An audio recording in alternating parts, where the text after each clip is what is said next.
జిల్లా దండేపల్లి మండలంలోని శ్రీరామ సత్యనారాయణ స్వామి గూడెం ఆలయ అభివృద్ధి మినీ లిఫ్ట్ ఇరిగేషన్ పనులతో మంచిర్యాల జిల్లాకు కొత్త ఊపు. ఉప ముఖ్యమంత్రి బట్టి విక్రమార్కతో కలిసి అభివృద్ధి కార్యక్రమాల్లో పాల్గొన్న రాష్ట్ర మంత్రులు దుద్దిల్ల శ్రీధర్ బాబు, అట్లూరి లక్ష్మణ్, పొన్నం ప్రభాకర్ తో కలిసి శ్రీరామ సహిత సత్యనారాయణ స్వామి దేవస్థానం పునరుద్ధరణ పనులు, మినీ లిఫ్ట్ ఇరిగేషన్ పథకాలు మరియు పలు అభివృద్ధి కార్యక్రమాలకు శనివారం శంకుస్థాపన చేశారు. ఈ సందర్భంగా వారు మాట్లాడుతూ ప్రజల సంక్షేమం, రైతుల అభ్యున్నతి, ఆధ్యాత్మిక క్షేత్రాల అభివృద్ధి కాంగ్రెస్ ప్రభుత్వ ప్రధాన లక్ష్యమని, ప్రజల ఆకాంక్షలకు అనుగుణంగా గూడెం దేవస్థానం అభివృద్ధికి భారీ స్థాయిలో నిధులు మంజూరు చేయడం అభినందనీయమని పేర్కొన్నారు. రాష్ట్ర ప్రభుత్వం ఆధ్యాత్మిక క్షేత్రాల అభివృద్ధికి ప్రత్యేక ప్రాధాన్యత ఇస్తూ భక్తులకు మెరుగైన సౌకర్యాలు కల్పించే దిశగా ముందుకు సాగుతుందన్నారు. రైతులకు సాగునీటి అందుబాటును మరింత మెరుగుపరిచే లక్ష్యంతో శ్రీపాద ఎల్లంపల్లి ప్రాజెక్టు ఆధారంగా 74.40 కోట్ల వ్యయంతో మినీ లిఫ్ట్ ఇరిగేషన్ పథకాల నిర్మాణ పనులు ప్రారంభించడం జిల్లాలోని వ్యవసాయ రంగానికి ఎంతో మేలు చేస్తుందని తెలిపారు. ఈ పథకాల ద్వారా వందలాది ఎకరాలకు సాగునీరు అందడంతో పాటు రైతుల ఆర్థిక పరిస్థితి మెరుగుపడుతోందని పేర్కొన్నారు. ముఖ్యమంత్రి రేవంత్ రెడ్డి నాయకత్వంలో రాష్ట్ర ప్రభుత్వం విద్య, వైద్యం, వ్యవసాయం, మౌలిక వసతులు, ఆధ్యాత్మిక రంగాల అభివృద్ధికి కట్టుబడి పనిచేస్తోందని వారు తెలిపారు. ఈ కార్యక్రమంలో మంచిర్యాల శాసనసభ్యులు కొక్కిరాల ప్రేమ్సాగర్ రావు, తెలంగాణ రాష్ట్ర గిరిజన కోఆపరేటివ్ ఆర్థిక అభివృద్ధి corporation chairman Kotnaka Tirupati, Peddapalli parliament సభ్యులు గడ్డం వంశీకృష్ణ, మంచిర్యాల జిల్లా కలెక్టర్ కుమార్ దీపక్, ఆలయ సిబ్బంది, నాయకులు, మహిళలు అధిక సంఖ్యలో పాల్గొన్నారు.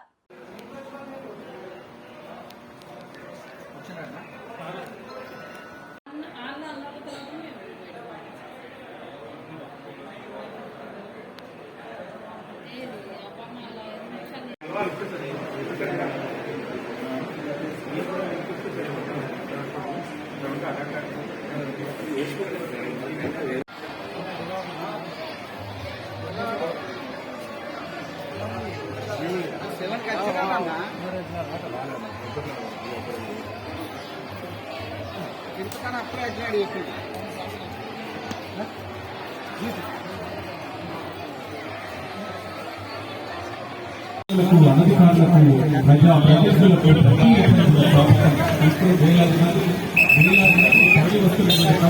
పోలీస్ శాఖ వారికి సహకరిద్దాం. అలాగే ప్రింట్ అండ్ ఎలక్ట్రానిక్ మీడియా మిత్రులందరూ కూడా సహకరిద్దాం.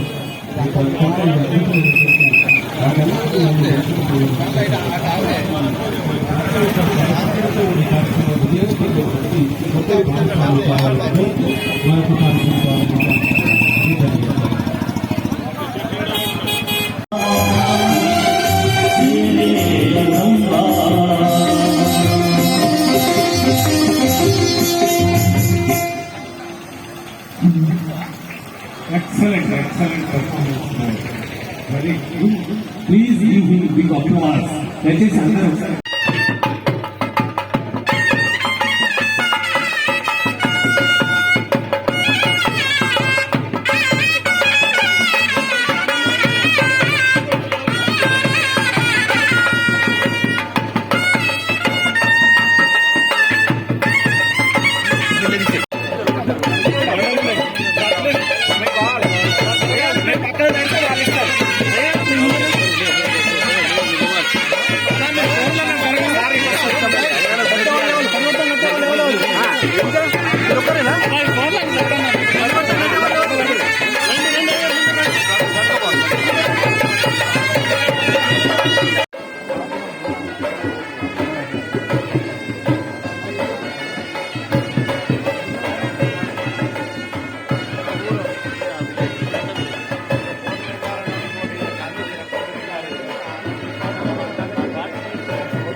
నువ్వు మన బైక్ విజువల్ దీపు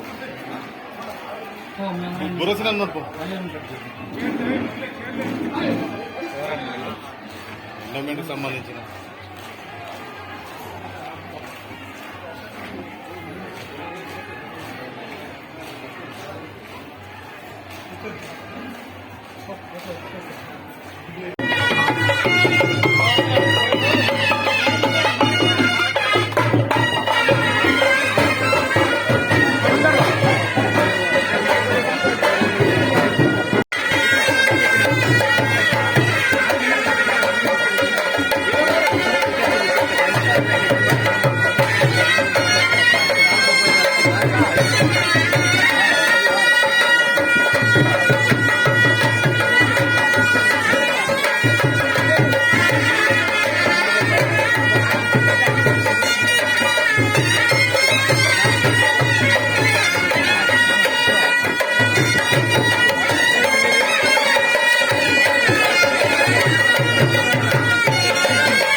మనం చేయడం జరుగుతుంది. అదే కాకుండా 1000 కోట్లతోటి పుష్కర పనులకి మొత్తం బడ్జెట్ కూడా శాంక్షన్ అయింది. రానున్నటువంటి గోదావరి పుష్కరాల్లో 1000 కోట్లకి సీఎం గారు ఆమోదం తెలిపారు. దాని పరంగా జీవో కూడా వచ్చింది.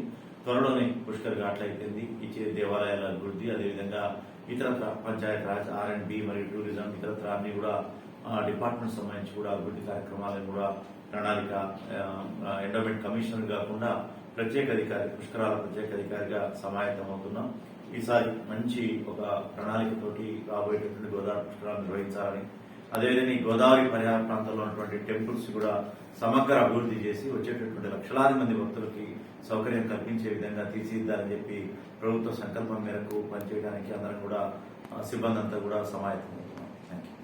అభివృద్ధి మరి చేయాలనే ఉద్దేశంతో అత్యద్భుతంగా మనకి మంతని కావచ్చు, కందకుర్తి కావచ్చు, అదేవిధంగా కోట్లింగాలు కావచ్చు, ధర్మపురి కావచ్చు, ఇప్పుడు మనం ఉన్నటువంటి రమా సహిత సత్యనారాయణ స్వామి గూడెంగుట్ట అంటే ఫేమస్.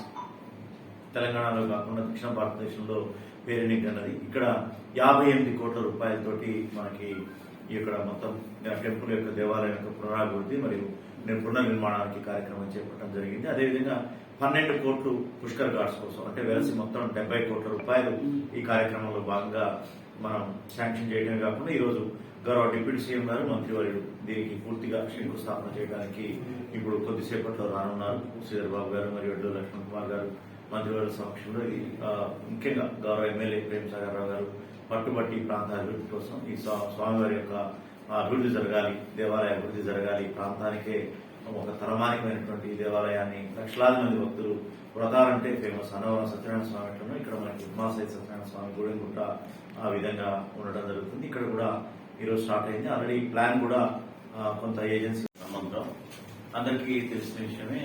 నెక్స్ట్ ఇయర్ గోదావరి పుష్కరాలు 2027 జూన్ 26న మొదలవుతాయి. అది అంగరంగ వైభవంగా చరిత్రలో నిలిచిపోయే విధంగా చేయడానికి ప్రభుత్వం అన్ని రకాలుగా సన్నాహక చర్యలు చేపట్టింది. ఈ మధ్యనే సరస్వతి పుష్కరాలు, ఆది పుష్కరాలు, అంత్య పుష్కరాలు ఈ రెండు కూడా ప్రభుత్వం అత్యద్భుతంగా నిర్వహించిన తీరు అందరికీ తెలిసిన విషయమే. లక్షలాది మంది భక్తులు వచ్చి కాళేశ్వరం ముక్తేశ్వర స్వామి దర్శించి పుష్కర స్నానం చేసి వెళ్ళడం జరిగింది.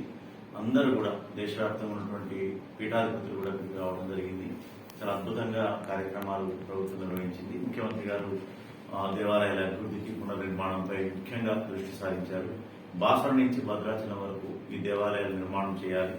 ఎక్కడైతే మనకి గోదావరి ప్రవహిస్తుందో అదంతా కూడా ఒక కామన్ బెల్ట్ గా ఒక ట్రాక్ గా చేయాలనే ఉద్దేశంతో రాబోయే గోదావరి పుష్కరాలకి ఒక నిర్మాణాత్మకంగా ప్రణాళిక చేపట్టడం జరిగింది. దానిలో భాగంగానే మనకి వరుసగా చూస్తే ఈ యొక్క డెవలప్మెంట్ పరంగా టోటల్ టెంపుల్స్ సంబంధించినటువంటి ఫౌండేషన్ స్టోన్స్ మరియు పనులు కూడా ప్రారంభించడానికి సన్నాహ చర్యలు చేపట్టడం జరిగింది.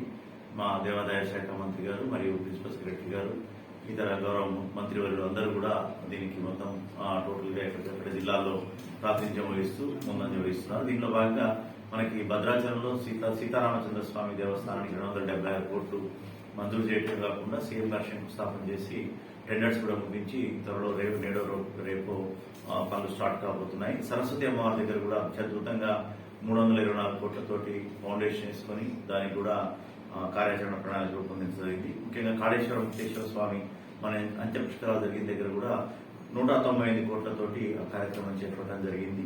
అదేవిధంగా మనకి టోటల్ గా ఉన్నటువంటి శివాలయాలు ఏవైతే ఉన్నాయో అవి కూడా చిన్న చిన్న శివాలయాలు అంటే మనకి గోదావరి పుష్కరాలు కందకుర్తి నుంచి వచ్చేటటువంటి శివాలయాలు మొదలుకొని మార్గ మధ్యంలో